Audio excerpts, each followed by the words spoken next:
Silence at once. So, welcome, ladies and gentlemen. Here, whoa, I'm there. Welcome here today at Scheltema, the largest bookshop here in Amsterdam. And welcome, Deepti Kapoor. Welcome here in Amsterdam. Is it your first time here in Holland, or? Yes. Oh, really? Time. Yeah, and to Amsterdam. I never made the... Oh, you can better use the mic. Oh, sorry. Yeah. I never made that college pilgrimage that, university students make to Amsterdam to go to the cafes. No, I was always in, so I always have this image of Amsterdam, the canals and the houses. And yeah, it's really nice, it's really pretty. So. As you can hear, well, very nice. It's very dangerous. You can hear outside now. And this is not just for you. I mean, this is serious. Yeah. No, I'm joking. No, I ask it, of course, because you're now here in Holland, but you live in Portugal? Yes, I lived in India till about 3 or 4 years back, and then I moved to Lisbon around 2018, 19, yeah. And actually I moved because of Brexit, because my husband is British and we wanted European residency before we lost it. We lived in India before that, so we quickly moved to Europe. And you wasn't tempting to go back to India, or? Well, I go back to India all the time. I'm in, I go for, my mother lives there, my family's there, also research. So, and I think actually living in Lisbon and writing most of the book from Portugal made me freer in many ways, and also missing India, like really missing the country was useful to write about it. Yeah. So I think it would have been a different novel if I'd written it in India. Yeah, I can imagine, and that is certainly a topic that I want to go deeper in during the talk. First of all, let's put it this way. We'll discuss for about 45, 50 minutes together, and then I would like to give you the opportunity to join the conversation, to ask Deepti questions and so on. Any of you already read the book? Okay. So still a lot of people. So we can't give anything away. Exactly. Well, we can't anyway because it's live streamed. Okay. So we won't spoil anything, or at least as less as possible, at least. Okay. First of all, before we start talking about the book itself, I've noticed your name.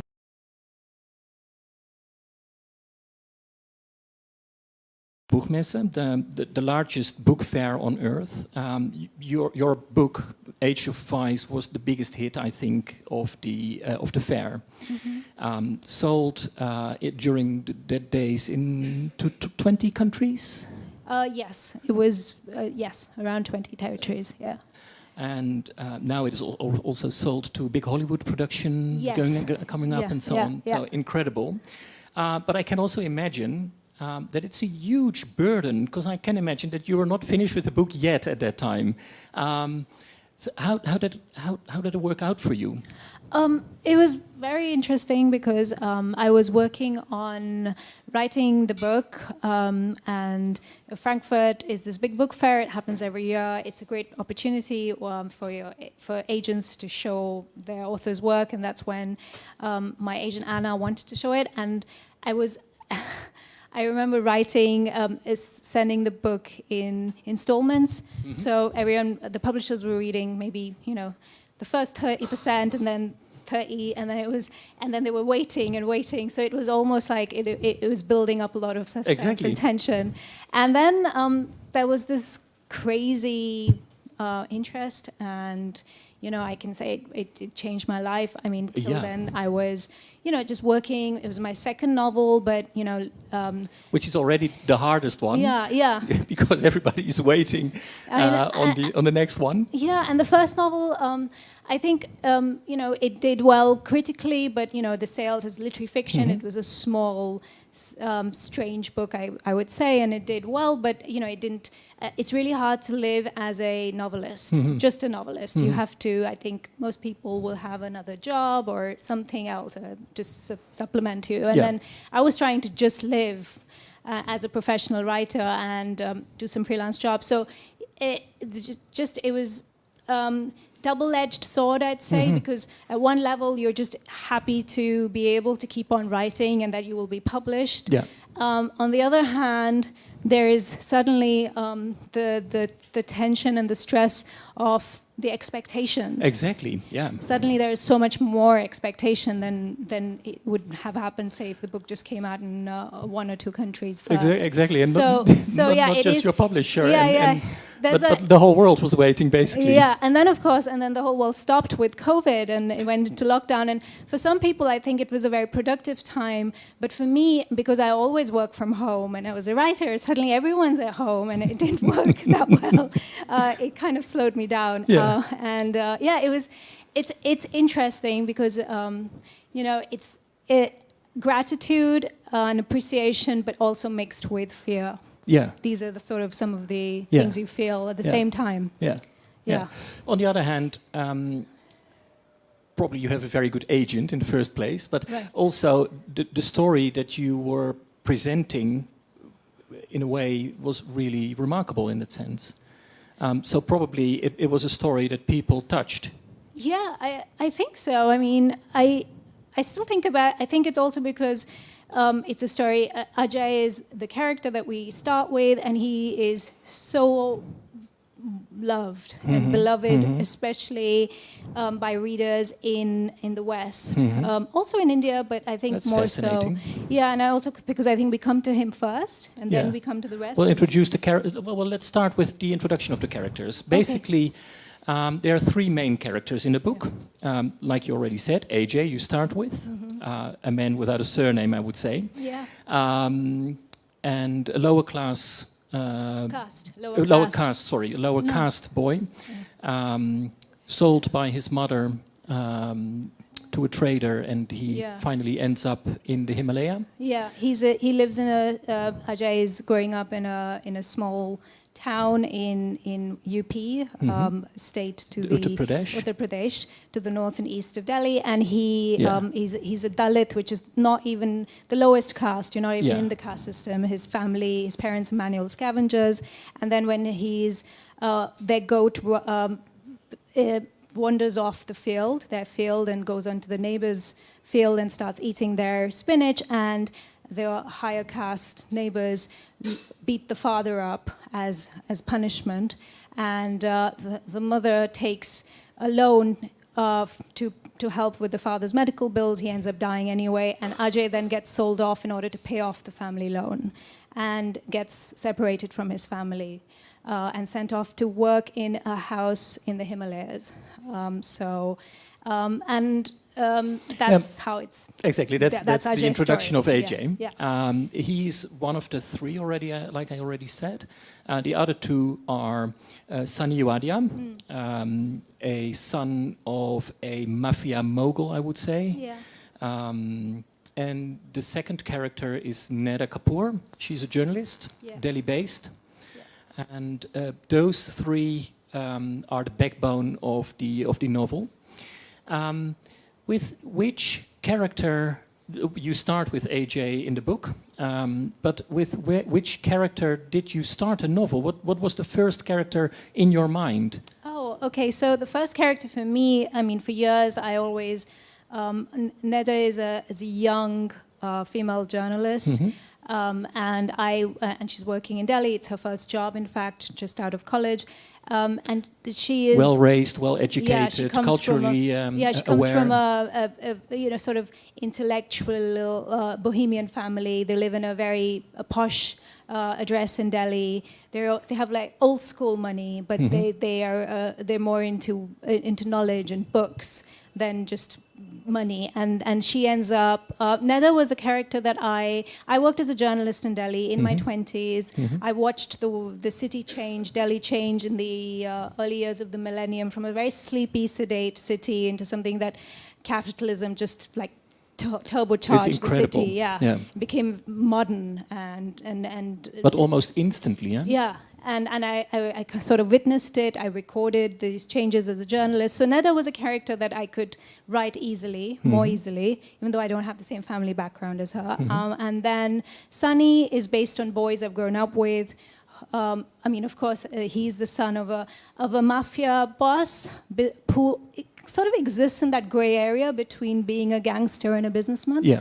You know, Yeah. and that's the strange thing about India, that you have the mafia is not on the other side of the law in India, in many parts of India, not everywhere. You have a mafia which is almost indistinguishable from the law, like the politicians and the businessmen, exactly. Gangsters are often on the same side. Exactly, and not only in your novel is based around Delhi, but you can see that basically in all parts of India. Like we were just discussing about the south, about Pondicherry and so on, and there I've noticed also these kind of groups of, like you say, people, it's very difficult to actually distinguish them from normal businessmen or politicians or local custom services and so on. Yeah, and often you have this idea that, you know, in order to make money, in order to, especially to prosper in India, especially if you're a businessman, you have to cut corners. So, you know, there's always this idea that you will be doing things that are illegal. Yeah. Now, how far that illegality and criminality hope to get goes, away from it with it. So and the character of Ajay is the most interesting because I had always this idea to write a Delhi novel, and it was this maybe to write about the lives of the rich, because I had watched, I knew lots of people who came from these wealthy families that became super wealthy, and I watched that change happen. But I realized that it would have been like a Delhi Gatsby, you know, where you have the lives of the rich, and then they do a lot of damage to each other and to the people who are lower than them, and then they always retreat behind their power and wealth because it gives them protection. But very soon I realized I didn't want to do that novel. A novel about the Indian super rich is actually a novel about inequality. And I was struggling to find something that would change just this novel about characters like Neda and Sunny. And I was traveling in the mountains in the Himalayas and in my 30s, and I stayed in a small guest house where I met a young boy who was like Ajay, who was working there and had a very sad story, had been sent by his family to work, to pay off some debts. And, you know, even though his life was sad and he was separated from his family, he was just full of joy. And he was very loyal and warm and trustworthy. And I remember at that point, okay, that's when your writer's brain starts to click. And that's when I combined Ajay's story with the lives of the young men who worked as servants in these big mansions in Delhi. That's what Ajay eventually goes on to be. That's when the novel was really born. So you had the idea in a way to write about the kind of Gatsby-like story, but it wasn't complete yet, and then you met the character like Ajay. And meeting Ajay and then putting that character of this young boy who then gets sold into slavery and then ends up working in the house of this powerful businessman gangster's son. That was basically, then the story kind of pivoted, and then the novel starts with an accident, a car crash in winter. It's basically about 3 a.m. and there's a speeding Mercedes, and it hits the curb and kills 5 pavement dwellers. And this actually is based on what has happened in India. And then behind the wheel, the police find this young man Ajay, and they take him to jail. But actually, and then we circle back to how this accident happened and who was responsible. So it starts in 2004, and from there you start looking backwards and forwards in time. You say that. Well, you said 2 things about AJ. The first one was that he's the most loved character in the West. I think that's what does make him the loved character in the West, and probably, like you say, not in the East. And this is interesting because again, this is something that now that I have some reader responses.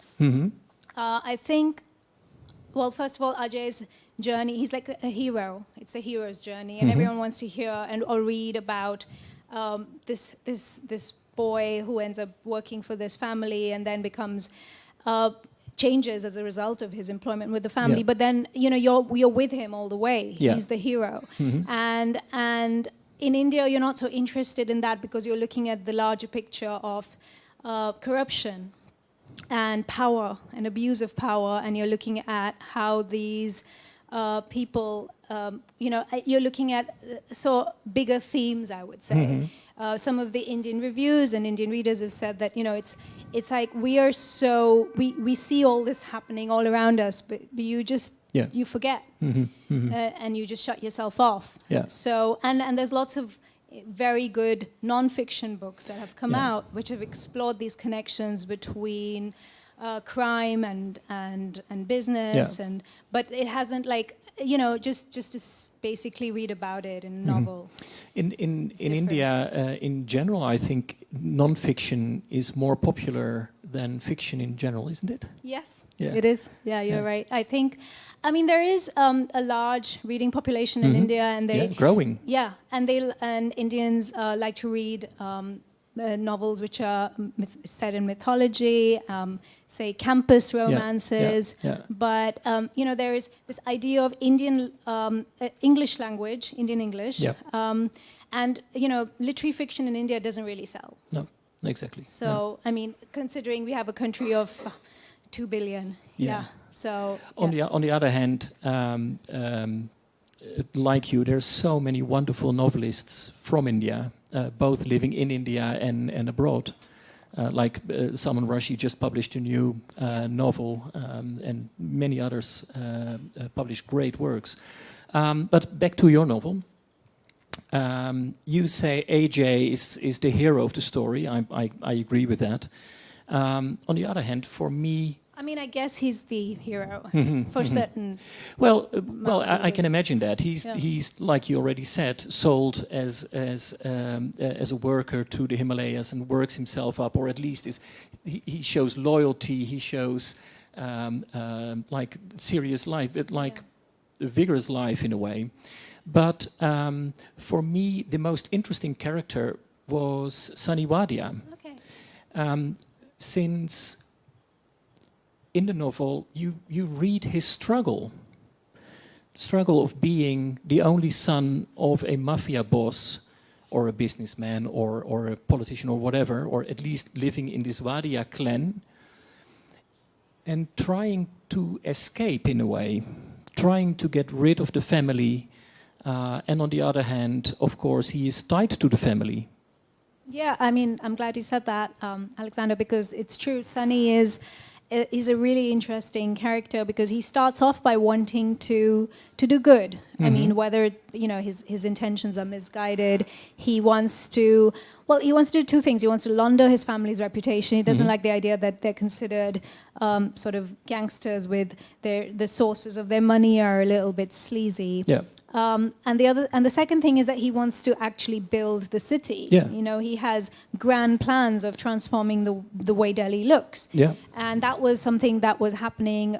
You could see all of that happening in the early years of the millennium, where you had all of these ideas coming in of how you could change Delhi, aspirations to become a global world-class city. All of that was suddenly being reported in the newspapers. There was a narrative being created.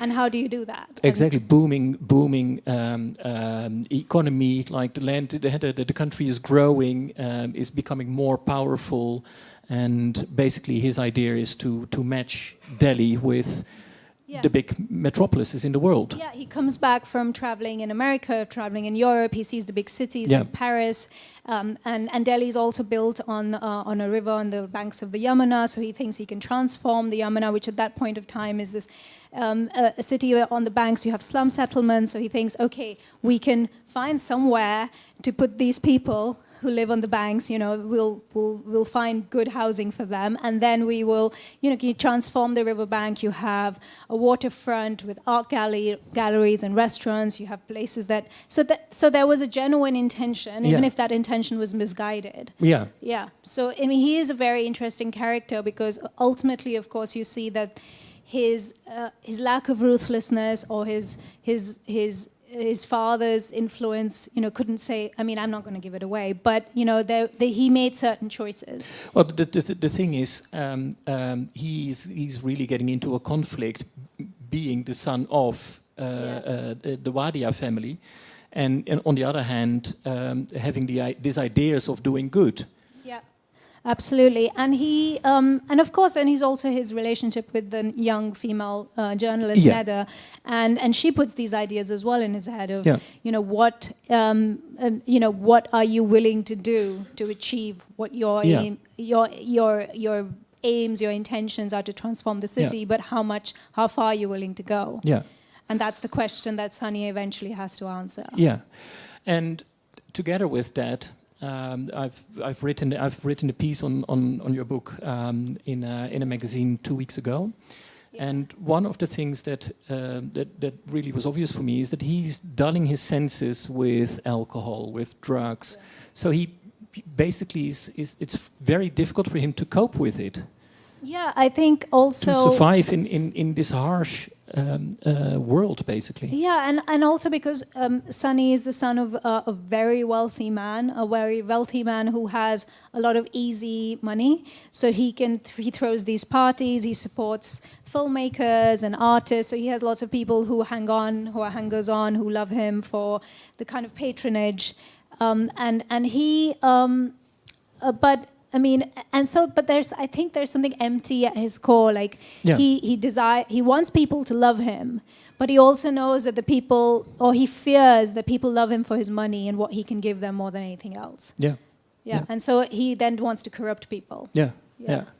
So he's constantly kind of fighting between this good side of him and the more sort of evil side. Yeah, exactly. And you feel, and that's, I think, very well done. You feel the tension between those two sides of him, within him, and that he has very difficulties to cope with that and to choose one or the other. And then also ultimately, he is the son of a ruthless gangster businessman. Yeah. So I mean, ultimately, is that his legacy? Is that his destiny? It's just by saying his name, everybody knows already what time it is. Yeah, so that I can imagine that. Yeah. And because he lacks his father's ruthlessness. Yeah. He wants to please his father. Yeah. So these were his kind of like the competing motivations. Yeah. So the title of the book, The Age of Vice, in Dutch, Tijd van zonde. The book is very well translated by Marlies Weijergang and Arwin van der Zwan. They're both here as well, on that side. Oh, hi. So nice we'll catch up later. Thanks for coming. The title, Age of Vice, refers to a remark of Neda in the book. And I think for most Dutch readers, Age of Vice is not a common quote or a common statement. Can you explain, or can you tell a little bit about what Age of Vice means? Yeah, of course. So Age of Vice, which is actually based on a Sanskrit term, which is Kal-yug, which is so in according to the Hindu calendar and the Hindu we'll have 4 cycles of time, and we are currently living in Kal-yug, which literally translates as age of vice, corruption, decadence, misery, and of course, the funny thing is, or the weird thing is, that this age lasts 36,000 years. Yeah, and we just started. We're currently in the 5,000 years. So I think it was a way for the sages. So we won't survive. To explain human life, which is always going to be full of strife and discord, and that men and women, or just humans, are always going to have to deal and contend with being evil. Well, not just evil, but it really tied in well with the themes I wanted to explore with my novel. It just felt like a perfect title. Yeah, it's in different forms. You can find a title like William Dalrymple. We already talked about him. He published a book, The Age of Kali. And I think, some other authors also used like references to Age of Vice or Age of Kali. But it also stands for a amoral world, I think. Yeah, very much so. It stands for a world that is immoral, a world that is hypocritical, a world where, you know, often evil or bad people will thrive, and good people will not survive. You know, and unfortunately, I mean, even though this is a trilogy, so you know, it doesn't end. The novel doesn't end where it ends. So yes, we start with the Age of Vice, so we have had that part. Yeah. So I mean, I'm not going to tell you where it goes, but you know, often as a novelist, you often have choices when you're writing the end. Is like, do you fall on the side of wish fulfillment, or do you reflect reality? And at least for the end of this installment, I went on the side of reality. You know, reflect the way I see the world. Yeah. But you know, I'm also an optimist. So, and I always think that, you know, yes, life is despairing and full of bad things, but there's also, you know, we have to live with hope. Yeah. Yeah. Know? Otherwise, what's without the point? hope? Yeah, exactly. Yeah. Your book is announced as the great Indian novel, which is a very ambitious word or quote, I would say. Yeah. But what I was surprised about when I read the book, I think it was one of the first books on India, on Indian society, that has this harsh tone of voice, this harsh world, this tough world. No more palm trees, no more rice paddy, no more the idyllic India, but the harsh, real world that we live in now. How did you come up with this tone? Did you have like authors that you feel familiar with or that you feel related to? That's interesting. How did I come up? I think that the themes and what I was writing about kind of, you know, were reflected in the tone, and I wanted it to be sort of spare and no nonsense, because I'm reflecting a harsh world. Yeah. I don't have.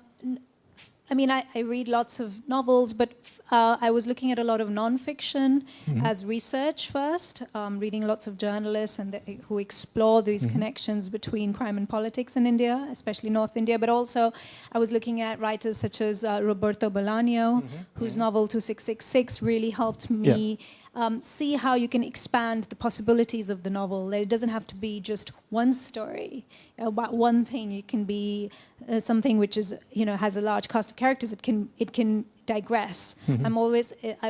I personally, as a reader, or even as, you know, someone who views films or watches films, I always like work that digresses. Yeah. You know, and makes connections, loose connections. I'm not interested in didactic storytelling as well, or message driven. I like to just put the way systems work against each other, put them on the page, and then the reader can make their mind up. Yeah, I was already like you already just said in the beginning of the talk that you start with a car crash, and when I read that the first pages, I immediately felt reading the Times of India, the newspaper, the largest newspaper in India, where basically weekly these kind of accidents are reported in the news. Yeah, absolutely. I mean, it's like a youngster in a too expensive car, speeding too fast and driving over.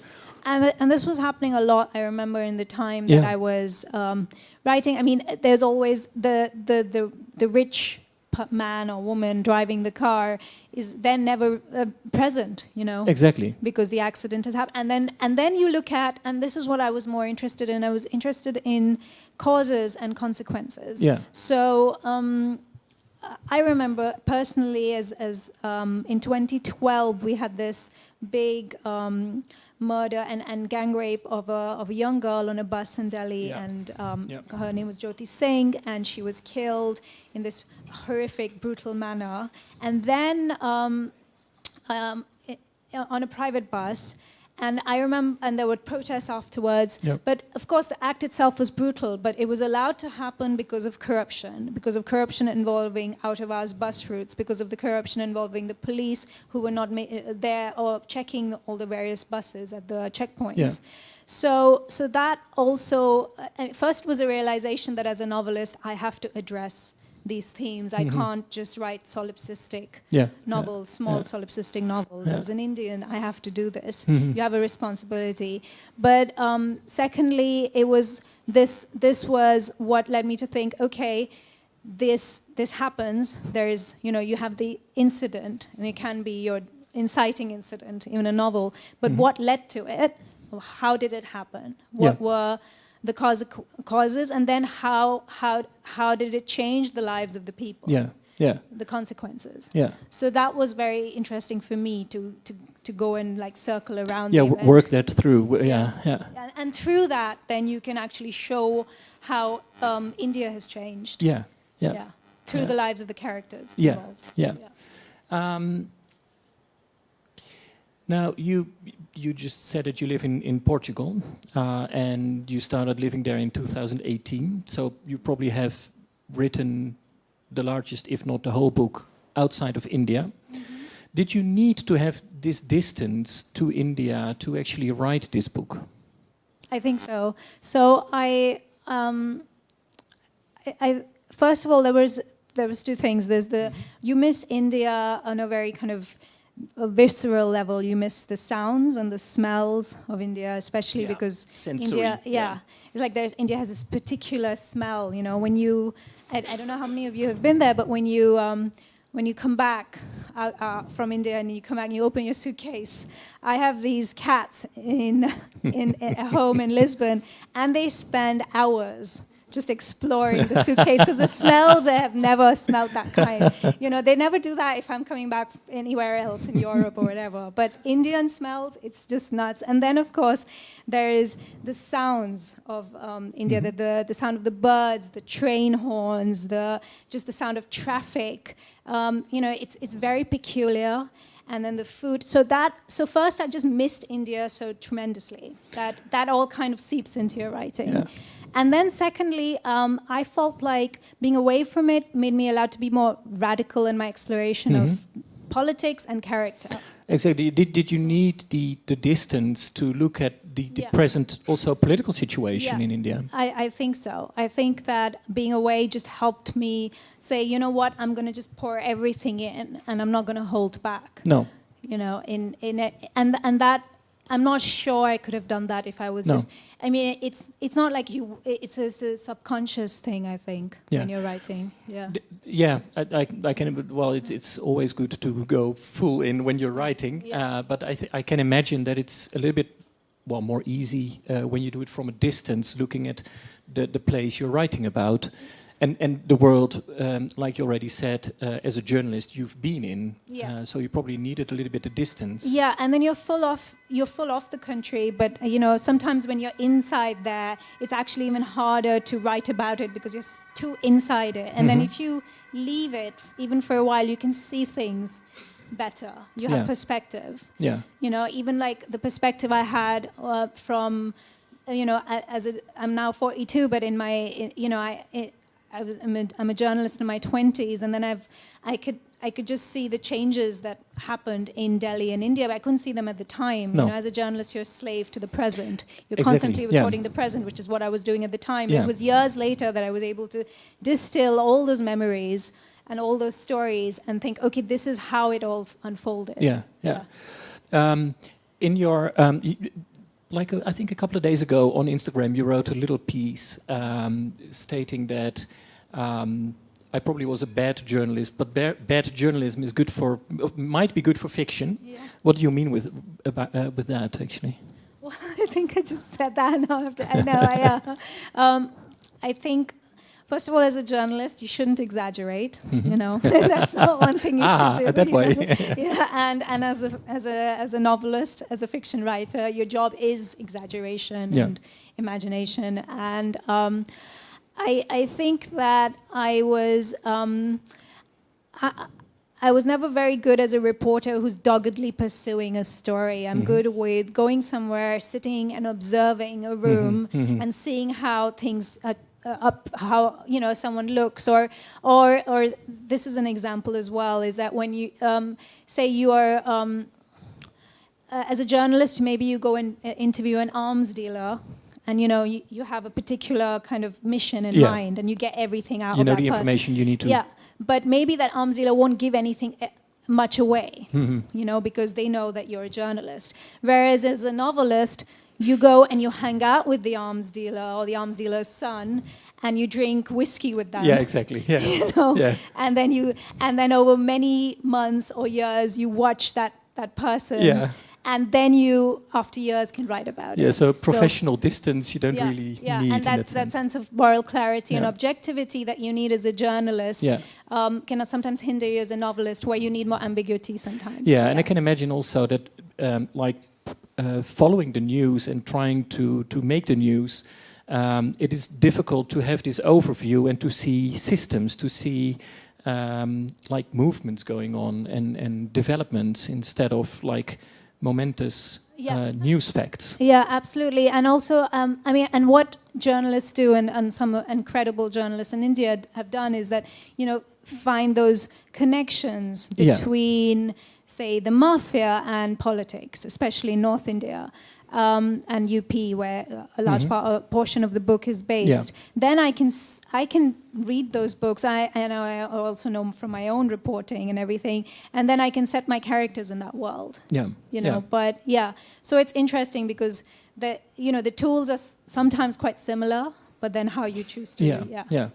So in the little quote you wrote on Instagram a week ago. You also said that you've fallen in love again with Delhi, and you describe Delhi as in a very beautiful, poetic way. The sound of the horns of the trains from Nizamuddin, Humayun's tomb, the parakeets. We have them here as well. And I have to say, the first time when I was in India, in Delhi or in Chennai, and I heard the parakeets, I thought, home. But they're here also, so you probably will hear them at the end of the day. But you said that you fell in love again with Delhi. That sounds that for some time at least you had a hate relation with Delhi, or... I do. I still do. I have a very intense, complicated relationship with the city. So it's love-hate. I came of age there. You studied there? I studied there. I moved there in '98, just when my parents had also moved. I did my university there, and then I started to work immediately. And it's where a lot of things happened to me in a very small period of time, life-changing events. And I spent a lot of time when my father died, tragically, and then I had another death, my first boyfriend. So I spent those years in Delhi. The forming years, basically. Yeah, my formative years. In order to escape my family home, which was very sad, I just drove. I drove my car everywhere. My literally. Literally hours. My brother moved out and left his car. He left to work, and he had just bought a car, but suddenly the car was there, and it was the best gift I could get, and that really allowed me to really discover the city on my own. Delhi is a city to discover, isn't it? Yeah, and Delhi is a city, at least then, that you can, if you have a car, it gives you kind of freedom and escape. Because otherwise you're constantly being watched. There's always people everywhere. It's not safe for CCTV a woman to be out alone. Yeah, even before the age of CCTV, you're constantly being watched by people. Eyes of, you're never alone. They're like real eyes, not not just the camera. Not the camera eyes. Yeah. And and to really discover Delhi, it's not just the monuments or the big temples or the boulevards. You actually have to go into the little side streets. Where can you find the best food? Where can you find the best street food? Where can you go for these little, where you have these dargahs or where you have the musicians playing? Dargahs like mausolea. So all of these things I discovered myself in Delhi. Then as a journalist, I had a very open brief. I was a correspondent that recorded change, like a social trends correspondent. Also, because Delhi was shifting and transforming. So you had suddenly the first bowling alley, the first big malls and cinemas, and all of that was happening. Yeah, subway. I remember as a reporter, I was sent to take the first subway line when it opened, the inauguration. I had to cover it. So all of that Delhi that I witnessed was, but then after, and then I partied a lot at night. I had these friends who were very wealthy, and again, whose wealth was made in those years. Like new money.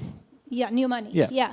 And they had these sort of private houses, and it was like India was suddenly like changing. It was optimism, lots of hope and optimism in the air. People were, people's lives were changing very drastically and very fast. Yeah. So I had this kind of like hard life of working and then partying, and then after maybe about 5 or 6 years, I just burnt out. I couldn't take it anymore, and that's when I also met my future husband. I was in Goa on a beach, and I left Delhi and moved to Goa and became a yoga teacher. And but I kept going back because my mom lives there. So my association with the city never changed. And I think it's like, as a novelist, most novelists always have 1 or 2 preoccupations, and they will keep circling that. They'll keep writing about the same thing. If there's lots of and that's what I think. For me, it's Delhi. Yeah. I always write about Delhi. And not always. I have other novels that I want to write about other places. But there's obviously something, there's like this itch I'll keep scratching till I get out of my system. Yeah, and well, especially when you've lived in the city as intense as you have, you can also make the city as a stage for the novel, for the characters to walk in. The places, and basically all ins and outs of Delhi. Which absolutely. Really works out. Yeah. And now, weirdly enough, I think I don't know Delhi as much as I did. No. And I don't drive anymore, and I think that really changes your relationship to the city. Yeah. I take Uber taxis, or I have my mother who was a driver. Yeah, Olas, and it really makes you. I don't know if I felt like this time in the winter when I was there. It feels like I commanded the city earlier. I had my car, and that was it. Like my car, and now it feels like Delhi is commanding me in some way. Like I'm in a more fragile, vulnerable position in relation to the city, which also has become like big, and it was always big, but it just feels bigger and noisier and more chaotic and more modern as well. So when I was growing up in Delhi in my university years, like you couldn't wear shorts and roam around. Now you have girls all wearing whatever they want. It's changed in many good ways as well. I noticed it the first time going, for example, from the let's say the Connaught Place to Qutub Minar to Maroli. It took a day basically to go and come back, and then you were able to visit the Qutub Minar for about an hour. You had to already go back, and nowadays it's a 20 minutes subway ride, and you're there. In a way, it opened up the city, but it also made the city much bigger because everything is reachable. Yeah, absolutely. And then you have that ceiling now because you have the subway elevated lines everywhere. So now when you look up, you see the metro and the trains running past. And you didn't have that earlier. No. So it's also changed the way you look at this. Exactly. Yeah. When you look up, that's what you see. Yeah. So looking like being outside of India for a couple of years now. And looking at India, you already said Delhi is not my... I don't own Delhi anymore, but Delhi regulates basically me. What are the biggest changes over the last few years looking as an Indian from outside to India? You said in 2012, the very sad and terrible story of the girl being raped and murdered in the bus in Delhi was based on corruption. I think I think the current government, Narendra Modi, he was installed in 2015, I think. 2014. 14. Yeah. So, and his main statement was, "I'm going to fight corruption." Yeah. How is the state of India at the moment? Well, politically, I mean, It's a big question, I understand. Yeah, and it's a big question, and India is, of course, a big country. So Narendra Modi came to power on a very kind of on an anti-corruption plank. Yeah. You know, he said, "I'm going to fight corruption. I'm going to fight, especially this sort of nexus between politics and big business." Yeah. And there are lots of scams and scandals that were emerging and coming to the media was reporting on them. But and this is often the case with countries all over, is that you'll have a kind of populist leader come in and they don't change anything. They make it worse. The interesting thing is that Modi came into power basically at the same time Trump was coming into power, and in Europe there was all sort of populist and anti-elite kind of movement to, and at least with Modi, there's introduced more authoritarian policies. There's a clampdown on civil and rights and the rights of the press, for example. Yeah. So there's a lot of self-censorship at the moment as well in the media. Yeah. And so it hasn't changed anything. And that nexus between politics and big business has become worse. I mean, it's not like anything has changed. Again, this is something that people will argue with you about. Of course, yeah. Because there are people who say, there's been development and there's been this and then that. So again, it's a very big question. It's hard to answer in one succinct way. Yeah, and the reason I ask it, of course, when I'm in India, I speak a lot with people and talk a lot about it. And a lot of people say, well, finally we've got a strong leader and someone says what he wants to say and fighting corruption. He's very popular, and I think there's this idea that Indians feel that he because he's a strong man, and he's very Indian. They feel like he's representing India in a very muscular way. Yeah, and he's representing India on the world stage. And and it's also interesting because you have this sort of various movements in India. You had a kind of post-colonial generation that grew up in the shadow of independence, my parents' generation, and their relationship with the world and as being Indian and the identity. And that changed with my generation. And now this new generation, the 20-somethings, who've grown up in a completely different India, they don't have the baggage that, say, my parents' generation had to deal with. There's an Indian author calling Amish. You probably know him. He's very popular. Exactly. He sells millions and millions of copies of his books, and they're all modern retellings of Indian classics. big classics. And I asked him, except from that they're probably good, well written and so on, what is the key to his success? Right. And he said it is because now we've, India has shaken off his how do you say that? Well, at least we're prosperous, we're growing, we're economically a very important country now in the world. We've outlived the past, the colonial past. So we're feeling more proud on being Indian, and we want to know about our history and about our epics and so on. And the gods in India are just wildly popular. I mean, anything with the mythologies and legends and Hindu gods, and Amish's books, I haven't read them, but I've read about them, and they, the gods are extremely liberal and fun, and it's like his books are. But I think I don't. I was reading in a book where he was interviewed, and he said that Indian writers in English, because you had the older writers like Rushdie, it was almost like Indian publishing was being run from London.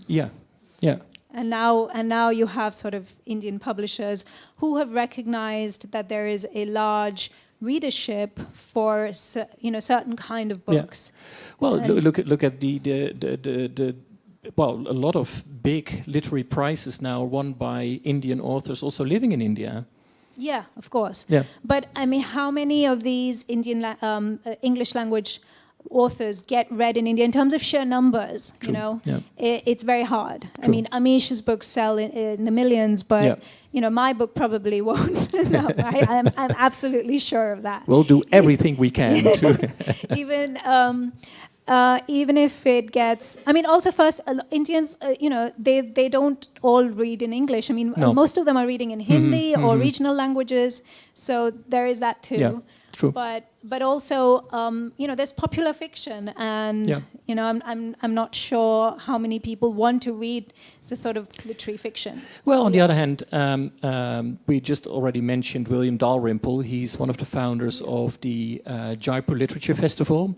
I think the Jaipur Literature Festival itself already has hundreds of thousands of visitors, and the offspring of that festival is, I think, 110, 120 there are other literary festivals in crazy, India. yeah. So reading and literature and storytelling. Exactly. I mean, it's well, India is a country of massively, yeah. storytellers. Yeah, oral traditions of Exactly. storytelling and being passed on Yeah. from generation to generation. Yeah, and of course now as well, Indians love to read and they love to chat and debate. Yeah. It's just I think it's this idea that for years or decades there was this idea of like the kind of literature, and I still think that's true, that makes its way outside, the kind of books that make their way outside. Yeah. To you know, to the world. Yeah. And I still think that I have a natural advantage because I was sent to a English language boarding school, which was modeled on a school, boarding school. It was set up by an English woman. It was for young Indian women. It was in Dehradun, right? In Dehradun, Yep. yeah, to become independent young Yeah. women. So I always studied in English. Hindi was a second language, and that is, India has also a very complicated relationship with English because of the British Empire, Yeah. and because of that, I have a natural advantage because I'm writing in English. Yeah. Whereas someone who might be writing in Hindi or Tamil or Kannada, they might, you know, when you get translated, you just don't have that kind of reach. No, one exception now, of course, So is having said that, exactly. yes, Yeah. the last year's Yeah. Booker winner. Yeah. Yeah, yeah. Yeah. Have you read that? Yeah. Okay. Yeah, I loved it. Yeah. Okay. Very good. Yeah. Yeah. Well, a final question for me, before I give you the chance to join the conversation, is you said The Age of Vice is the first book of a trilogy. Was it from the beginning the idea to make it a trilogy, or did it grow? Okay, so no, never. I don't think I wanted to Think big. Yeah, I think it was I'd written about 2/3, and I realized that I wasn't done with the world and the characters, and I just I wanted to write more, and I wanted to. So when we end in 2008, but I wanted to see what they're, Ajay, Ned, and Sunny are up to in 2012 and 2014. Yeah. Also, as India is changing. Yeah. So my agent, again, she was like, you can make this a trilogy. And I thought at that time, well, this solves all my problems. Okay, I'll do this. You and really then, have a good agent. Yeah. And then, but I didn't think at that point of time that No. it would be years of my life No, invested in this exactly. world. So again, sometimes I question that decision. Yeah, I can imagine. Imagine. I won't say I can't wait, but I do a little. Yeah. Okay. Questions? Are there questions from the audience? Ja. Oh, wacht even. I'll just come to you. Wait a second. Kunnen de mensen thuis ook even meeluisteren? Yeah. You said it's the first part of a trilogy, yeah? So the first part, so you have some work to do, I think, now. And but it's this first part is till 2004, you said? Eh? No, it's still 2000. It ends in 2008. Okay. Yeah. And then you continue from 2008 and the same characters? Yeah. You The have, same. I was about the characters. I was have a question because I don't know if your approach is a kind of show don't tell me but show. Huh? I think the characters are immersed in the story. There is no kind of a thinking instance in your maybe the journalist. Sorry, I was wondering if there is a kind of a think tank, a thinking person, Oh, a thinking a narrator, who are outside, more outside, or because the characters, with your approach, I think I didn't read it, so I don't know. I was thinking about how you already told about the characters, but they are immersed in the story. I think so. They are living the life you are describing. And there is no instance more outside thinking. There is one character, Dean, that we didn't talk about, but he's a very good investigative journalist whose work gets he gets suppressed because he's doing some very important journalism and covering these kind of links between politicians and businessmen and corruption, and so he is a character that will reappear again in the following novels. On the other hand, I can add a little. I think Neda, in a way, has a very reflective way of being. Absolutely. In the first place, by putting the characters in the action, it speeds up the story and it makes the story go fast, and you're really immersed in the story itself. But I think Neda has the character of being some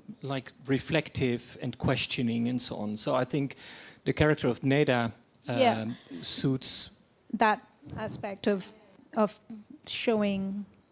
I'm always, because the thing, it's an interesting, this whole argument, show, don't tell, I mean, I just see what's, when I'm writing, what works for that particular scene or, showing, telling, so, yeah. Neda is the character who's most aligned with that aspect. Next question. Hello, thank you very much for being here, and I have two questions actually. The first one is about the AJ character.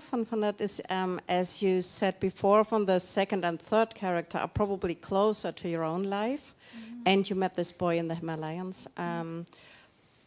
He is from a totally different background. Was it more difficult to get into that character, to get it alive, to with a Dalit background? I can imagine that it's. Or do you? Yeah, I mean, obviously, as you are writing a character that's.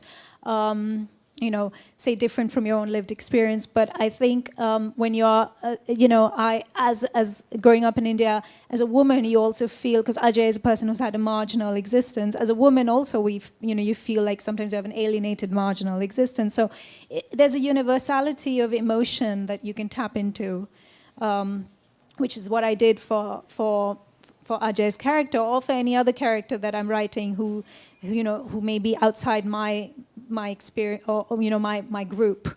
So there's always a little bit of trepidation when you're writing someone you think you might not know, but you just kind of this is where the novelist's imagination and empathy and humanism comes in.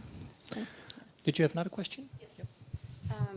My second question was that you knew while you were writing that the rights were sold already all over the world. Oh no, nothing. Oh, I understood that you still had to finish the novel. So what happened? I finished the manuscript. I finished the whole thing, and then it sold in 2019, at the end of 2019, in different territories. But it was very unedited.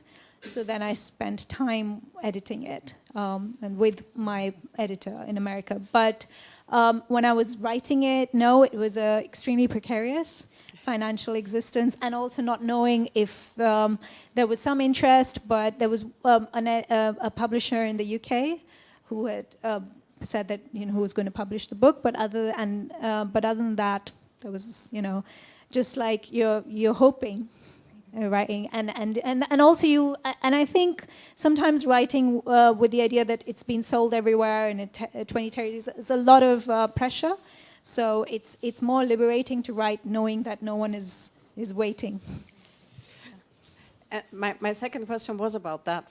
I was wondering because you mentioned twice, I think, that the Indian readership in general is less interested in literary fiction, and more in mythology and campus romance. When you were writing, did you have in mind that you might also write for a foreign readership? And so did it change your writing? Did it, for example, make you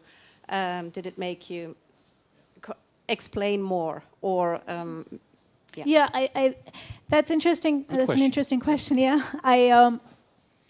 so of course, if you want to write a novel just for Indian readers, you would probably approach it differently. And I know that in terms of just financially, it's not viable for me to just live off, say, the royalties I get from India.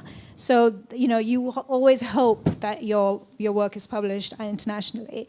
I didn't, though, think of say writing for a Western or international readership, because when you're writing, you start thinking about your readers or who you're writing for. It can really affect you in a negative way.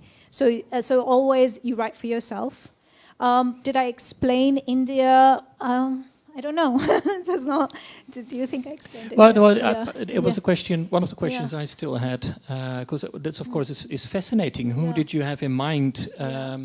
And well, the thing is, I'm not really an objective reader anymore since I've so enmeshed in India. Exactly. Yeah.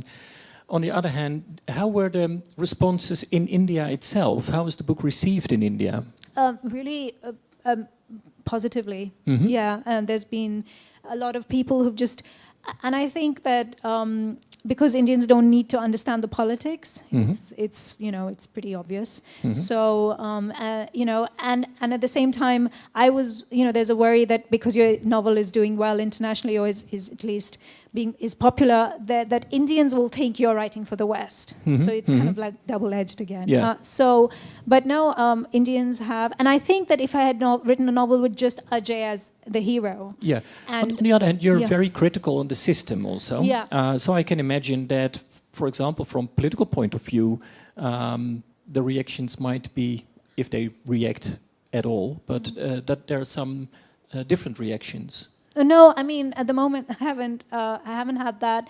I've just had a very positive response so far. Yeah. And of course things change. But and also this novel is set in the time before 2010 even. So it's actually the years of rampant growth and corruption, which led to this current moment. Yeah, and not the current government. Yes. Yeah. So on the other hand, you said there is an increase in self-censorship in India. I've noted when I travel to India, I travel on journalist visa, and it gives me more and more hassle actually to get in and to travel and without any disturbance. So I can imagine. Well, of course, you already said that you've written it outside of India, so it was completely free. And yeah, but you're right. I mean, traveling in India and doing research openly, even for me, has become problematic in certain areas. Yeah. Mm-hmm. And because I'm going and speaking with police people, I'm speaking with Yeah. Government people, bureaucrats, politicians. I try and do as much research as possible but that has become harder to do it openly anyway. Yeah. A lot of people will talk to you off the record. Yeah. But I was in India recently, and I have this recording device that I use just basically to record birds and train sounds, because when I'm writing at home in Lisbon, I listen to the sounds of India. That's like my soundscape. Oh, fantastic. Yeah. So, but every time we were going through domestic security in Indian airports, they would take it out and they thought it was a satellite phone. Ah, you know? Yeah. What is this? Yeah, exactly. It's not a satellite phone. It's just a recording device. Yeah. So yeah. The last time when I was in Auroville, I just told you, I was visited by the customs services, and it's written in the passport that I'm working on a book and so on and so on. And then one of the customs services officers, he said, but how do you make money? I said, well, I'm writing. No, I can see that. But no, how do you make money? Yeah, that's true. Yeah, it's just like writing, but what? Like, how is that, how do you end up making money from a book? Who's going to read you? Where do you eat? Yeah. All that kind of things. It's I live in a pretty immigrant part of area in Lisbon as well, in the city, and there's lots of Indians and Nepalis around me, and they ask me the same question, like, how do you make money? I said, I'm a writer. And they're like, no, but what's your business? Yeah, exactly. You know, what else do you do? Exactly. Yeah, it's an Indian, South Asian Yeah, mindset. exactly, exactly. Okay, final question. Yeah. So we've heard that the TV rights have already been sold. Well, I'm not an objective reader, but I think your novel has a lot of interesting and flamboyant characters, also a lot of intrigue, suspense, violence even, and drugs. So it seems perfectly suitable for an adaptation for the screen. Was this always in your mind while you were writing it, or is it just a lucky accident? Yeah, I'm a visual writer, and I think often actually in visuals and my scenes, and then I translate them to words. So I sometimes have like these scenes in my head and the positioning of the various characters in the scene, and then that gets translated. So, and I think that really helped. Did I have the intention? No, I didn't, but I hoped that it would, because again, so many. With the rise of streaming, Netflix, etc., suddenly you have a whole new medium out there. You have people wanting stories, and as a novelist, it's a good way to keep living as a novelist and make more, make money. So I was, it started happening when I started writing Age of Vice, and I was happy when it got picked up by Hollywood, but again very surprised at the same time. So It's a great way to say it. It's picked up by Hollywood. That's fantastic, isn't it? Yeah, there was this crazy bidding war, and also at the same time as Frankfurt. Fascinating. So Fascinating. yeah, and I think again, as you said, I have very good agents. So, but that was good. So I would like to thank you very much for this open and interesting talk. So I would like to have a warm applause for Deepti Kapoor, please.